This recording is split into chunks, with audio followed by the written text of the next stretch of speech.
Welcome, everybody, to another episode of the Good Deeds Note Investing Podcast. I am your co-host, Jamie Bateman, joined by my fellow co-host, Christopher Seveny. Chris, how are you doing today? Good. How are you, Jamie? It's been a while since we recorded one. We've I done some know. I was going to say, solos. what's your name's Chris, right? Yeah, I was telling everyone that you're on vacation in the Hamptons and so forth. So I was making stuff up to get people, why is Jamie in the Hamptons and so forth.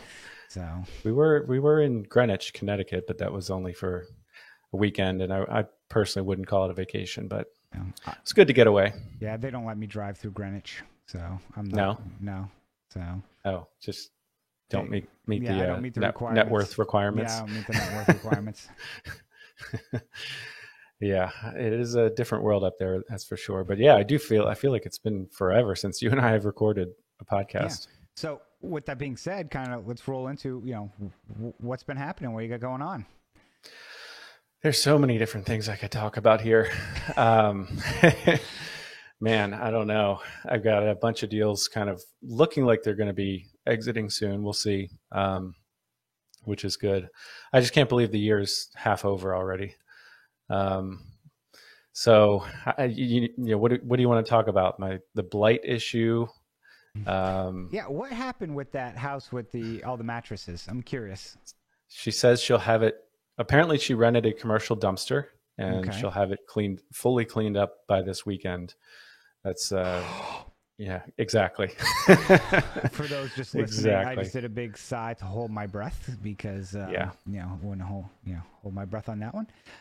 So is that your biggest challenge right now? I know you've had some fun with some New York loans as well. New York loans have been, have presented some opportunities for learning. That's a great example. I love that one. I'm going to start using that one. My North Carolina deal, that one's been interesting too. Learning all kinds of different things about what's recoverable, what's not, publication of forfeiture notices, one deal in New York got rejected. The foreclosure, I should say, got rejected because the land contract was not recorded. So we're going to go with a different strategy. And I know you've talked previously about, I think it was a Pennsylvania loan where you did an ejectment, or I can't remember which state. Yep, Pennsylvania. Or you were looking at it, at least doing an ejectment. So that's the strategy that we're going to probably go with next. So yeah, there have been all kinds of different things going on with our portfolio, but then you and I have our fund that we're getting underway and doing some due diligence on some small pool of assets to get that rolling. So lots of different balls in the air. And, as you know, we've been working on another project that we can't talk about yet, but it's taking up some time. So I feel like we've been pretty busy. But I'm looking forward to the second half of this year. So how about you? What do you have going on? It's actually, well, first I'll say, I got, my little self-promotion. My membership site is pretty much done.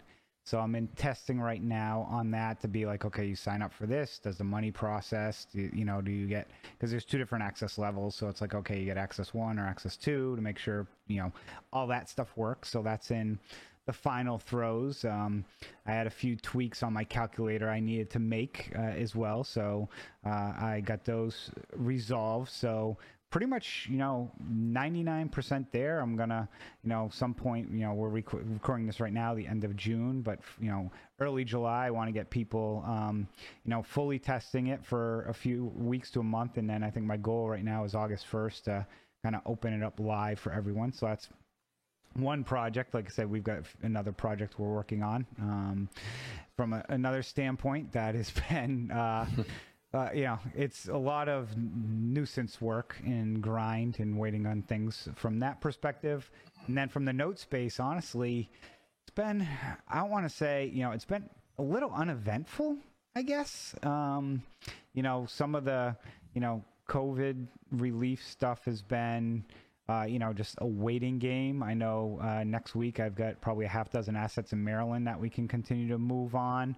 I was hoping in Pennsylvania to start moving on some more assets, but unfortunately, they're following CDC, which got pushed until the end of July.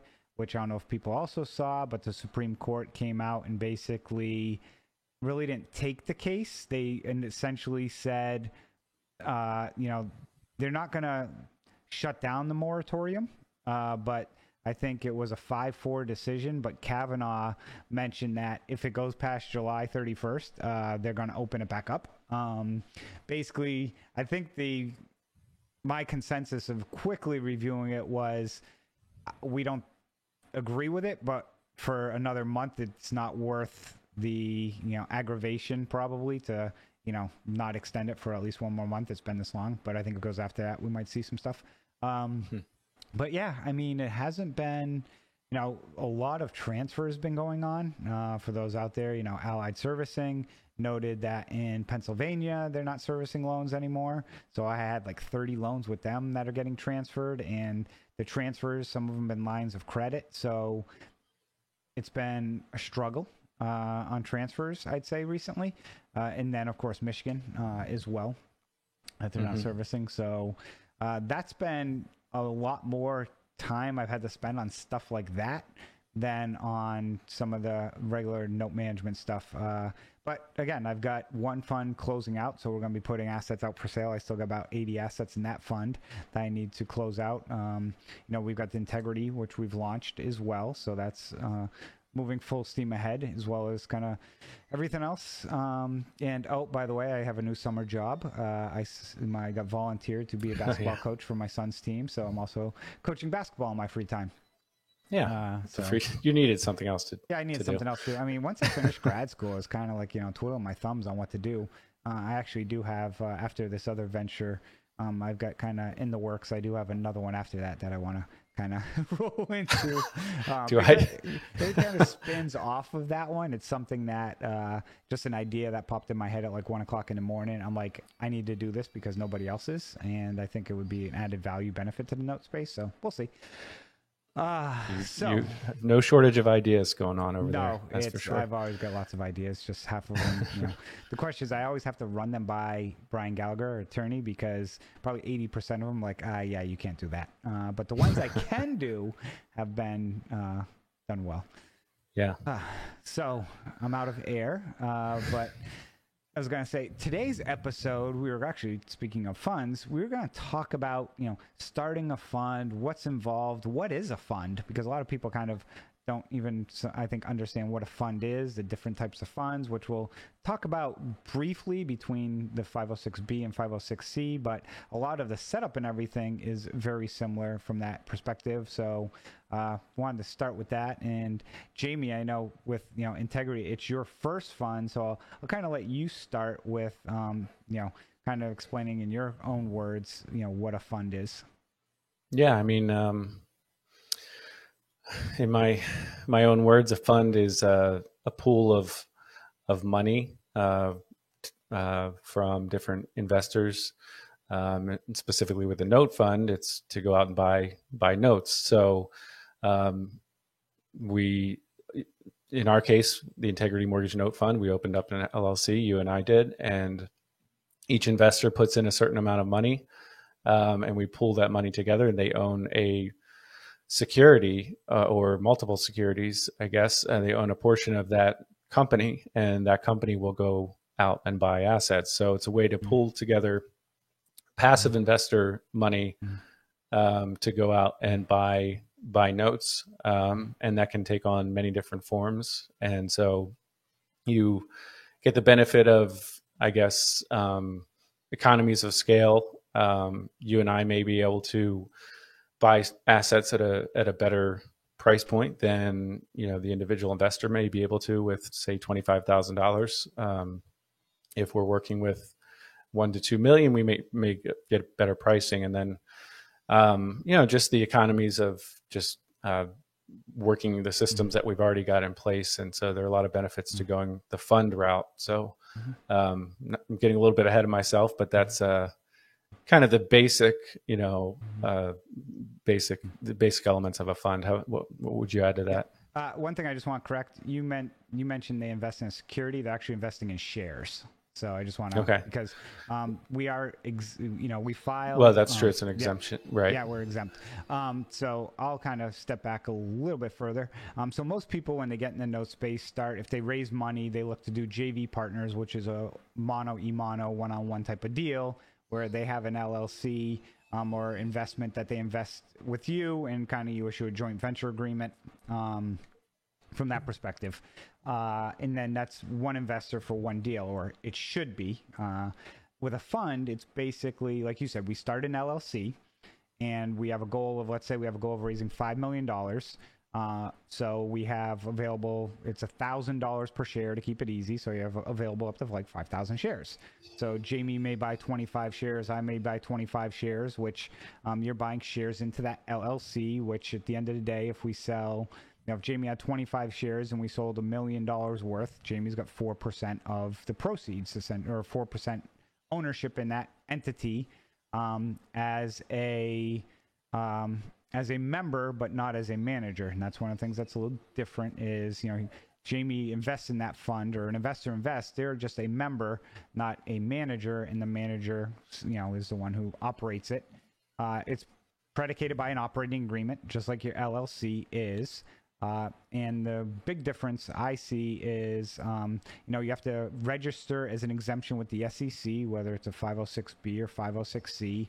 Quickly, the difference is B is sophisticated investors can't advertise. C is accredited only, can advertise.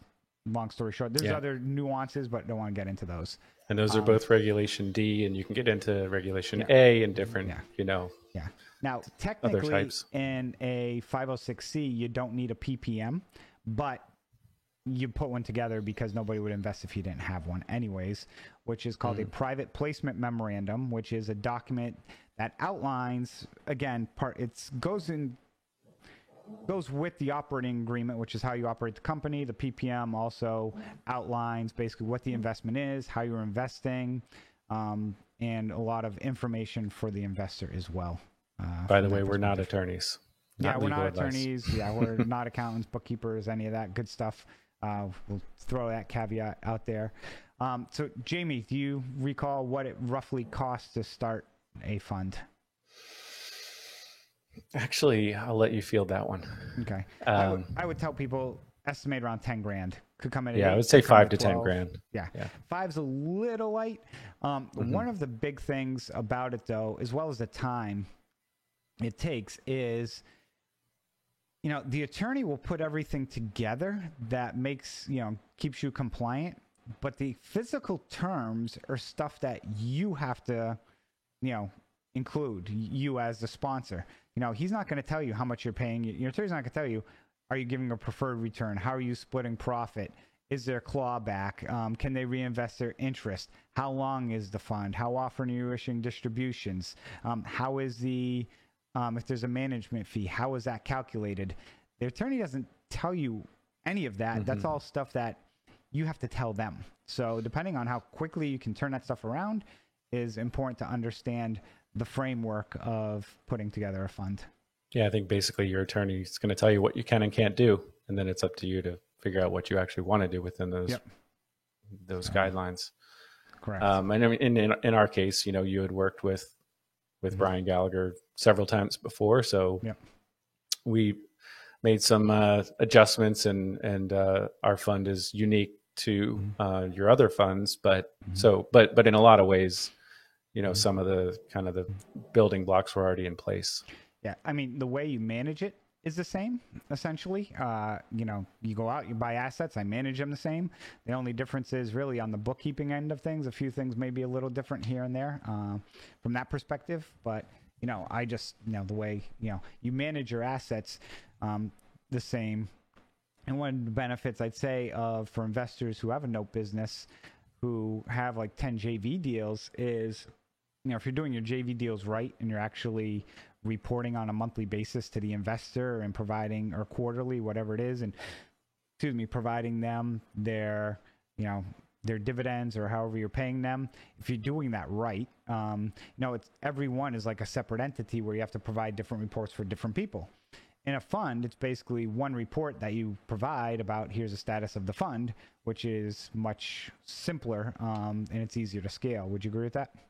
Yeah, definitely. I mean, I think there's a lot more work with a fund on the front end for sure. But then once it's set up, and obviously, this is my first fund, like we said, but once it's set up, I think it is much, much more scalable and much easier to manage as opposed to a bunch of joint ventures or other arrangements on a one-off basis. So, and we can get into advantages and disadvantages of, from the passive investor's standpoint or from the operator's standpoint. And I know we also did an episode. I just checked a little while ago. We did an episode on how to choose a note fund. If the listeners want to go back and check that out, I think it was episode 149 in late April 28th, I believe, because I just checked. But so if you want to dig into from the passive investor standpoint, how to choose a note fund, I recommend you check that out. But I definitely think there's a little more work on the front end than, if you're setting up a joint venture with one investor, one partner, and you're going out and buying one deal together. I mean, that's fairly straightforward on the front end, but I agree with you. There's a lot more going on, and there's a lot more to manage from an administrative standpoint. If you start scaling on the joint venture side, then there should be with a fund. So for somebody looking to, potentially start a new fund, what are some of those administrative tasks? Because I know you're in the throes of them right now, because I basically ignored you and so forth and pushed everything over to you while I try to wrap up this other thing. But what are some of the things that you've had to do recently that are like, oh, I didn't realize we had to do this? I mean, in some ways, it's similar to just things you might forget about when, that if you've ever started an LLC, you've got to open up that LLC in a particular state. Then you've got to, register that LLC. You've got to open a bank account or more than one. You've got to actually get access to that bank account, figure out how you're going to actually, use the bank account, and how are you going to communicate to your investors. And so at this point, we're finalizing the capital raise. And so there are a lot of just bookkeeping, tasks from that standpoint. So, I mean, essentially what you're collecting from each individual investor is a subscription agreement and the investor questionnaire. And we're also asking for some, in our case, proof of accreditor investor status, since that's required in with our fund. So those are kind of 3 documents that are required for each investor. Yeah, and the other one that I'll throw in there is also, which is the next step we have to do, is once the money comes in the door and we got everyone signed up, then everyone has to also sign the operating agreement as well, because they are members. So we got to get them to sign off on the operating agreement is the last thing. So like you mentioned, subscription agreement, which outlines basically, it's a subscription agreement really is it's signed before you send the money or the investor sends money, but it's a soft commitment. So the sponsor knows, did they meet their minimum raise, or how much do they have in commitments? So, I mean, that's one of the first questions people ask is how much you have in commitments. And if nobody sends their subscription agreement, I say, well, I got 10 people who keep telling me they're going to send it. So as people, if you're looking to start a fund, it's one thing to say, hey, look, it's non-binding. I can't come after you, but I just need to kind of know what you were planning on investing in this, so I can also report it, but also track to make sure I either don't oversubscribe, but also make sure I'm not undersubscribed, because in a fund you have a minimum threshold to start it as well as a max. And also just for planning purposes with regard to going out and finding assets, we need to have a general idea of what we're working with. Is it 500,000? Is it 10 million? I mean, that's a totally different picture as far as deal flow and that kind of thing. But another thing that you have to do from a compliance standpoint is report to each state that the investor is in. So, and that's within 15 days of receipt of funds. So it's just one more thing up front that you need to do to register with each state's SEC, I believe. So I know. Yeah. And I got a letter at one point in time because I registered an individual in a state, and there was a question that came through. So I get like a letter that says like Security Exchange Commission of state of X. And also I'm like, But it was nothing. There was a clarification they needed because I think there was a typo when it got submitted on the form or something, but it was resolved very quickly. But yeah, from that perspective. But yeah, there's a lot of administrative function up front that you do have to, that we mentioned that you do have to go through. Like you said, the Form Ds. And then the other thing too is, trying to get, again, that money in the door because you're dealing typically with IRA, self-directed IRAs, custodians, and some of them might have different requirements or paperwork to go through. One thing I'll mention though, in dealing with funds with self-directed IRA companies, it's much easier to deal with that company than it is if you're doing a JV deal or a partial. Partials, I find, are the absolute worst to deal with the self-directed IRAs because each time it's a different process or procedure depending on who you're dealing with, even with the same custodian. Yeah, I found that too. Yeah, JV deals a little bit different. They got to finish that renovation, man. And then I was gonna say, and then funds are the I'd say the simplest investment for them to provide. Yeah, I mean it seems pretty straightforward. I've found the same thing, especially with partials. A lot of the custodians don't know which bucket to put that in. Yeah. Are you selling a note, or is it, yeah. So I agree. I've found it so far much easier to deal with custodians with the fund than I have with joint ventures or partials. So one thing I'll mention to people, when you hear people talk about funds or they have a fund or so forth, you can go to the SEC website and search for, these are exemptions under Regulation D, but you can still search for these funds. So you can still search for, if it's somebody you don't know and somebody out of blue reaches out to you, hey, you can look up Integrity Mortgage Note Fund in the SEC, and it's probably going to say either Jamie's name or my name on there with the information about the fund. It doesn't go into too much detail, but it does show it's been a registered exemption. And that's something I'd say, when we talked about funds invested in the past, something to just be cognizant of. I don't know if we went down that path in the past, because some people might say, oh, I have a fund or I run a fund and so forth. And then, they may or may not, I don't know, but that's one way to go check on things from that perspective. Yeah.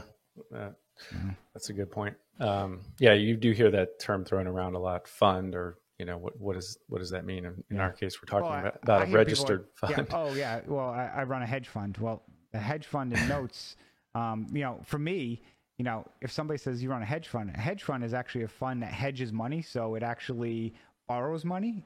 If you're investing with your self-directed IRA and somebody's like, oh yeah, we run a hedge fund, it's like, oh, sorry, I'm not investing in you because all my tax benefits are basically gone because you're leveraging money that you have either UBIT or whatever, one of those things along. And that's important to also understand as part of a fund, which again, we talked about in episode 148.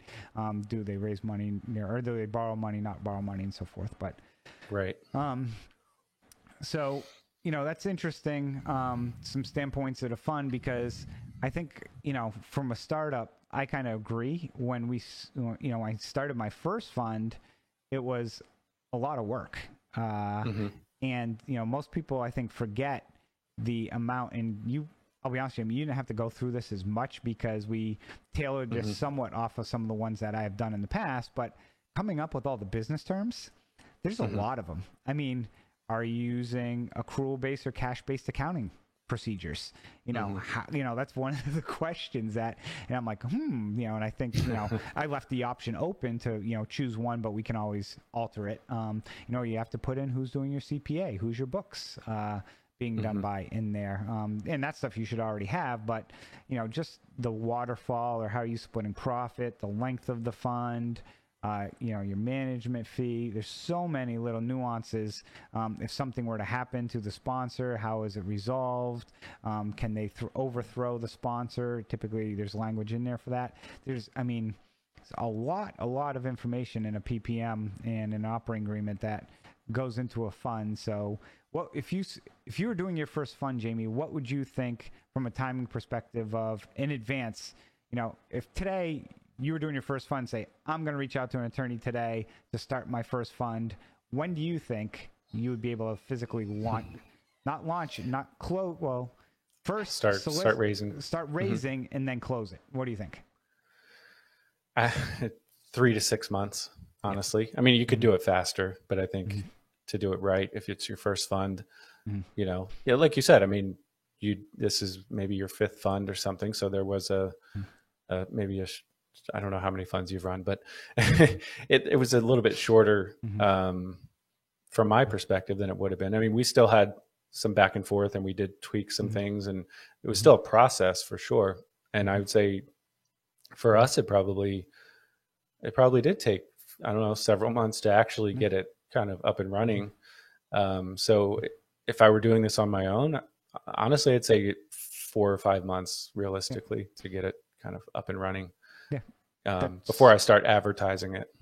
So yeah, I would think probably somewhere in that range. Like I said, yeah, you could get it done faster, but one of the things too that I thought was very helpful is, when investors start reviewing things and they ask questions, it also allows, there is the opportunity to still change stuff. You can, as long as, it's like issuing an amendment of, hey, we've modified this or this got changed and so forth, because there's probably going to be a typo in there that you got missed because you've read this thing 27,000 times that it all looks the same every time you read it. And from that and we moved our management fee to be paid out after the preferred return. And that wasn't something we just hadn't given it too much thought initially. It's not, it's just that we're like, yeah, sure, we'll do that because somebody very thorough reviewed it with us, one of our investors. So, and there, nothing wrong with that. There was another one in there that I think said there was a provision about a clawback provision on profits. Like if we've issued dividends, we could claw back some of those dividends, not the principal, but some of those dividends we've issued. And we're like, honestly, went to returning, like, we're never going to do this, so it's. So I got a couple questions for you. Sure. What would you say you would do differently? What are some lessons you've learned from managing funds so far? So the first one, which is a constant tweaking, is the investor returns. How so? So I've done it several ways. I've done one that was like a JV deal, which was a straight 50-50 split. As a sponsor, that is, I think, the best as a sponsor. And here's the reason why, is as you start getting money, as money starts coming in the door, you start making some of that money up front. Now, I didn't have a management fee in that one, but you basically, it's like one big JV deal, really. So that was one way. Another way I did it was a pref with a upside. And one of them I did like that. I gave too much of a upside in pref. So I'm not really probably going to see significant, I have a small management fee on that, but I'm not going to see significant, income from that pretty much till we sell assets. So if you looked at, I'm a numbers nut. So I bifurcate returns, meaning, okay, how much do I get while it's during its, performing phase versus how much it at sale, to see where you make your money, and you try and keep it balanced. And of course you make more at the end, but try and maximize it during that process. So yeah, in one of them I gave up too much. And then in one of these funds that I was running, I think it was Integrity, they're like, oh, in your other fund you were giving more. And I'm like, yeah, because I gave too much, just being, flat out honest with you. Yeah, we were giving too much return on that deal. It has to be a win-win. I mean, it has. It's got to be worth your time too. Yeah, investors want to be a win-win. So that is one. A few other. I had one fund that was a 2-year time frame. Should have been 3 years. Okay. Another. Is that just because non-performing loans take a while to work out, or? Yeah, and in 2 years you really only get one buy.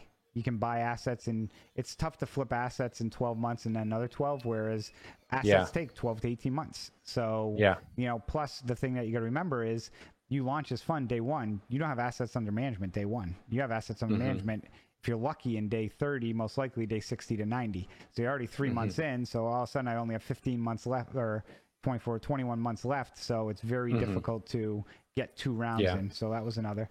That's a good one. Yeah. The last was, and I don't think I fell into this, but I see other investors who I think may fall into this a little bit, is they try and raise too much money. Okay. And if they haven't raised, if you haven't raised $1 million in investor, trying to raise 20 million from a fund is going to be challenging. Can it be done? Absolutely. But I would rather, and this is why my earlier fund started at like, $1 million plus bucks here and there, because I knew I didn't want to, if I would have ran a $20 million fund with the one where I was giving up too much pref and equity, and then say I did that one for 5 years, I've got $20 million I'm invested with that, I might be making nothing in for 5 years, and I wouldn't have the time to run any other funds because of the amount of assets in there. So I wanted to start, intentionally I wanted to start small, to go through the process. Just like investors, you start, like people like to buy a $10,000 note to start. I wanted to start a smaller fund to make sure I understood, learn the process, if there's additional steps, and also find what that right formula is for those returns. So my other question I thought of was, when do you think, I'm certainly not saying every note investor should have the goal of running a fund, but when do you think a note investor might be ready to go down that route? That's a great question. So first, first you have to look at, have you raised money? Because that's important. Some people use their own funds. Some people don't raise money, and then they probably don't need to run a fund. If you've got JV deals, if you've got 2 or 3 JV deals, I would say no. I think I was at over 30 when I decided to start a fund, and I had bought over 100 assets at the time. Give people an idea. Now, I'll be honest, the way my first fund panned out was, I had Brian Gallagher just create documents for me, so I had them kind of on the bookshelf to dust off at any point in time. And then John Keith had had a pool of 100 assets that they were selling for dirt cheap, and I basically was like, oh, I'm going to go raise money for this, and I got assets at a very good price. We took down all 100. I went and literally raised money. Gail Greenberg helped on that pool.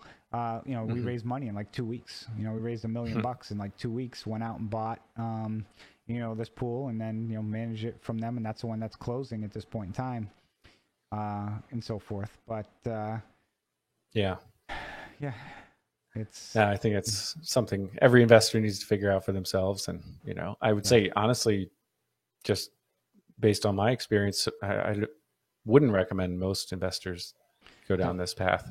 Here's my initial comment is, if you're not using a bookkeeper and a CPA, don't start a fund, because you need to have them on board. You need to be working with them for, I'd say, at least a year. Make sure they understand you and you all work together well. So that would be number one. You better make sure you've got a great team in place with all of your partners and so forth as well. But somebody who's bought like 10 or 20 notes should not be going out starting a fund, in my mind. And I think it's more because I just don't think they have the note experience, honestly. Right. Because if they went out and raised $1 million and they could only buy, put $500,000 out the door, that $500,000 burning a hole in everyone's pockets, especially if you're given a preferred return. So you also have to really be well versed at managing large, a portfolio, because in balancing certain things, like if you have $1 million, you can't go spend $950,000 on notes. $50,000 is not going to be enough to work out these notes. Reserves. So what is that magic balance? It's it's something that again is challenging, and it's another reason why I start with a lower amount of fund versus 20 million, because you don't want to overshoot or undershoot. Yeah, I remember Dave Van Horn mentioning, if you got I don't know, 5,000 notes for free, could you handle them? No. So you've got to have your systems in place, and that makes a lot of sense. Okay. Well, is there anything else you want to cover, Jamie, before we head off into our note and bolt segment? No, I think that's been good. Yeah, I think we gave people kind of a brief overview of what to expect when starting a note fund, for those that are interested. And always, if people want to start one, feel free to reach out to Jamie or myself about that. I know Cody Cox, I think, still has a fund running. Andy Mirza has a fund who people know Andy. He's on Bigger Pockets a lot as well. I think some of the other investors who have funds that are easily reachable. The Rick Allen. Oh, yeah, MWM. They've got a Reg A fund, so that's a completely different animal. Right. from what we do, that's they can have. I mean, a minimum investment there is like $100 or $1,000, and anybody can invest. But their reporting processes and so forth are very stringent regards. So I think they have to report to the SEC every quarter. It's I looked at one and I was told if you're raising anything, I want to say 50 million or below, you're better off just sticking with my 20 or 50 million, which I'm below that either one anyways. Just stick with the Reg D is what I was advised. So yeah, it sounds, from what I've read, it's pretty expensive and a lot of work up front, but yeah. But it does open up your investor pool significantly as far as the number of people who can qualify for it. Nope, absolutely does. So yeah, I'm sure we're forgetting people. I know, Martin runs a fund or more than one. Yeah. So cool. Yeah, So, I think this has been good. Yeah. So do you have a note and bolt? I do. And it's actually relevant. I'd say it and it speaks to one of my questions about when are you ready to run a fund. I do think one thing, it's certainly not a requirement, but if you're a note investor who's considering starting a fund, why not be a passive investor in someone else's fund to kind of figure out, and I've done this, I'm not saying it's a requirement by any means, but that way you can kind of see what you like and what you don't like from the passive investor side. So, maybe you have extra cash sitting around and why not put that to work and kind of test the waters. I mean, one fund in particular that I invested in, the returns were very consistent and, I really have no major complaints about it, but the one thing was it was very little transparency. So I had no clue what the underlying assets were, what was actually being purchased in the fund. So that's just one thing that I learned as a passive investor in a fund. So my note and bold is, why not be a passive investor first and test the waters and see what you like before you open up your own fund. Thank you for that, because it had mine pop off in my head for what my note was going to be. So this just came to me. So mine is, if you're thinking about starting your fund, what is probably one of the number one or number two question, Jamie, we've been asked? You mean from our investors? Yes. Or, well, what's the minimum investment? That's one. I won't make a guess. Are you investing in the fund? So if you're starting a fund, I recommend you have the money to invest in the fund. So let me ask you, are you? I have not signed the paperwork yet. It's on my to-do list. Yeah. So I got to get that over to you and get you the funds. That's a valid question that people will ask. Yeah. And so be prepared that you need to have the funds also to be investing in that fund, because that will go a long way in the raising money. So if you were going to, besides the 10 grand to start, if your minimum's 20, 25 or 50, you're going to want to have, those funds sitting aside as well to invest in the fund. Yeah, that's a good point. So, that way our interests are aligned with all the investors' interests as well. So cool. So yeah. Anything else? No, I'm just glad we were able to link up and do an episode. And it's good to see your smiling face. Yeah, I had to, go brush my teeth. I'm just kidding. But yeah, I'm just I'm looking forward to the second half of this year, and hopefully it'll be a better year than 2020 in a lot of ways. And yeah. Cool. Well, thank you for everyone for joining us on this episode of the Good Deeds Note Investing podcast. As always, please make sure to subscribe to us on your favorite listening platform.